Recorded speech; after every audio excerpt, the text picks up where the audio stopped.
Welcome one and all to 2021 and also La Castellet at the Paul Ricard Circuit for the alternative track layout series. And of course, probably the most highly anticipated track that has 167 layouts around this.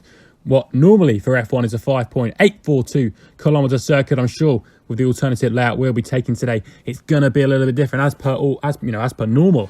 We're taking every alternative line we possibly can. Now the run down the main straight, hurtling down towards turn number one. And what we've decided to do is completely open up the chicane, full throttle all the way through, making it a really wide open chicane, and it'll be flat out from the lights out all the way down to what is turn 3 now. No changes here, and into this sort of tight technical sector of the lap just before the end of the first sector. We now move into the second sector about now through turn 6, and now opening it up to minimise the speed loss through turn 7, taking the line of least distance down. Normally you stick to the right hand side for the braking zone midway down the Michel straight. We're looking to go towards the left hand side, however, as we now shoot towards the right hand side of the track, going over this sort of undulating part of the track. Then it sort of off camera to come back down the hill, very difficult part, and we're taking the middle line through the Nord chicane and now down towards the iconic turn 10. Normally flat out even in the race scenarios, but we're taking this awkward little chicane just to the side there, and you see we have to drop down to 6th gear rather than staying flat out in 8th and now towards turn 10.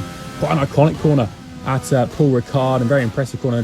We see actually surprising quite an amount of overtaking there so far in all our trips there since the first race in 2018, and then alternative line through turn number 12 a bit tighter, and we can get towards the end of the lap a little bit quicker as we now run through 14 and towards the final corner, turn number 15.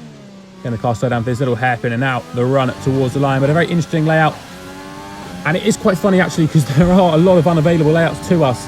However, the camera, when you're in the camera mode, you can fly through them. So it's almost like you should be able to drive through them, but obviously you can't. Obviously, the first change, opening up the chicane down at turn 1, we go straight on rather than taking that left-right, and we exit just after turn 2. You can see the turn 1 sort of in the distance there, and it snakes down towards the bottom of the screen. Then at the Mistral straight, we go up towards the right, that under elevation climb up towards the right-hand side, and we take the middle option. Thought I'd just mix it up. It might probably be better to go towards the far left, a bit more natural. And then at turn 10, we take that just to go around that little bit of curbing there. And then the final change is the new left before turn 12, making it a bit shorter, just sort of getting towards the end of the lap a little bit quicker. Some of the unavailable layouts down at turn 1, there's so many. The normal one to the right, and then you can just see that little triangle off in the distance. Just after turn 3, this cuts across basically that final on the bit on the far left there, turns 3 to 7, and there's also more bits that cut across onto the Mistral straight. And then, the chicane on the Mistral straight, there's so many different lines you can take through there. And also, after turn 10, you can take a sharp right, which takes you straight towards turn 12, missing out that sort of iconic corner. And there's also this little skid pad, which I found just at the back end of the final corner.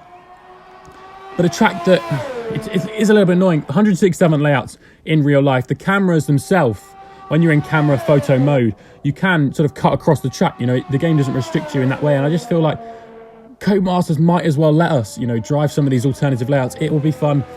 They could even sell it as a DLC. I've been thinking that in some of the recent videos. It's not hard for them. They've done all the hard work. They've put them in there for us to use.